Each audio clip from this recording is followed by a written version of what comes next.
Amores, como vão vocês? Hoje nós estamos na nossa aula de história e nós vamos aprender um pouco mais sobre os povos nômades e agora vamos falar também sobre as mudanças no clima. Nós já estudamos que os povos nômades, eles mudavam de um lugar para o outro, lembra? Quando acabava o alimento, eles mudavam para outro lugar em busca de novo alimento. E também os povos seminômades se mudavam, mas não com tanta frequência. Eles se mudavam em busca de água para os seus rebanhos, pois eles eram criadores de rebanhos. Está vendo aí nas imagens?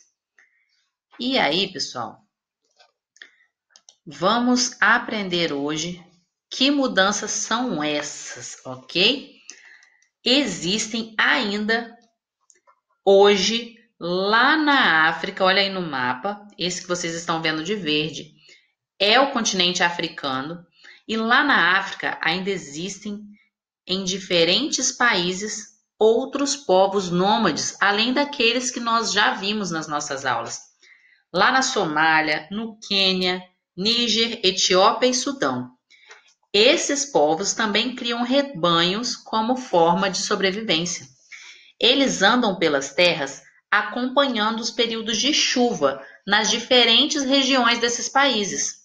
Lembra que eu falei que o gado, o rebanho, é o maior tesouro desse povo? O gado é a sua principal fonte de alimento e também de renda. Então, esses daí que estão na tela são os países que hoje ainda têm povos nômades que moram lá e se mudam de um lugar para o outro em busca de chuva. Em busca de chuva, pessoal. Lembra que eu falei que lá é muito seco, é um clima muito árido? Então, esses povos, eles criam rebanhos, eles criam seus próprios animais, mas eles precisam que haja água para esses animais poderem consumir, né? E é por isso que eles andam de um lado para o outro, acompanhando os períodos de chuva. Quando o local que eles estão para de chover, eles vão mais adiante até onde encontram um local em que a chuva está presente, certo? Nos últimos anos, as secas têm sido cada vez mais frequentes. Ciclos de escassez, que antes aconteciam a cada 10 anos, agora têm ocorrido quase que todos os anos, pessoal. Pensa bem, pensa como seria morar num local onde quase não chove. Aqui no Brasil, nós somos muito abençoados porque sempre tem chuvas. E mesmo assim, ainda tem regiões bem secas aqui, como no Nordeste, por exemplo. Mas lá na África, essa situação é ainda pior. Vejam essas notícias atuais que a tia Laís separou para vocês. São notícias tiradas da internet, de jornais, todas elas falam a respeito de falta de chuvas, de fome. Olha como é triste. Preste atenção, fome decorrente da seca ameaça 11 milhões de pessoas no sul da África. Fome na África aumenta com mudanças climáticas, ou seja, quanto menos chove, menos alimento eles têm. A importância da água potável para a vida humana e os locais de maior escassez. Olha essa notícia aqui, pessoal. A vida de mais de 15 milhões de pessoas está em perigo por causa da seca em diversas regiões de Quênia, Etiópia e Somália, justamente os países que a gente falou que tem povos nômades. Mais uma notícia: economia da cidade do Cabo é atingida por crise de água. A África do Sul anuncia restrições no abastecimento de água por escassez nas barragens. Mudanças climáticas causam desespero em pessoas e animais no sul da África.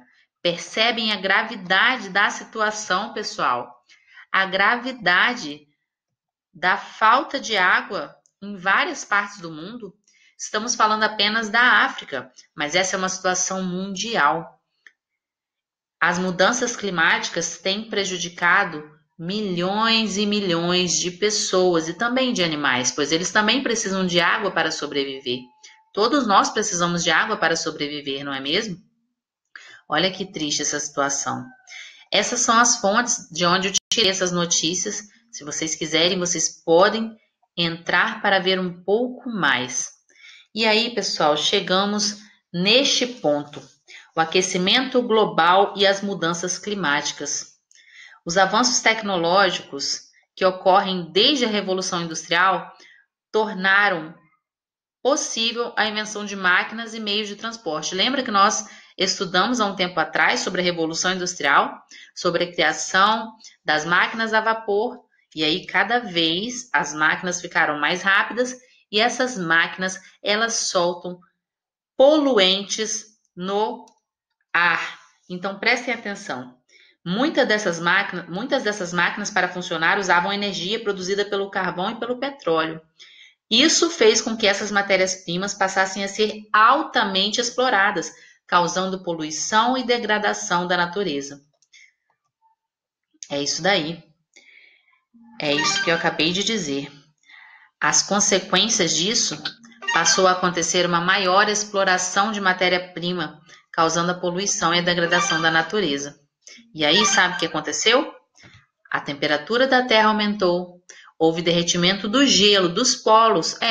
Nos polos do mundo existem gelo, lá é mais gelado. Lembra que a gente conversou sobre isso na sala de aula? E aí, quando existe um aquecimento global, essas calotas de gelo elas vão derretendo. E quando elas derretem, existe a elevação do nível dos oceanos, porque o gelo é formado por água, certo? E aí, pessoal, além disso, existem tempestades frequentes que acontecem, ondas de frio e calor extremas e secas. O mundo está em colapso. O clima, por conta da poluição, por conta da ação humana, está cada vez mais instável. Antes, você sabia direitinho quando era verão e quando era inverno, mas ultimamente isso tem ficado um pouco misturado. Com base nessas coisas que nós acabamos de falar, respondam aí a página 75 do nosso livro de história.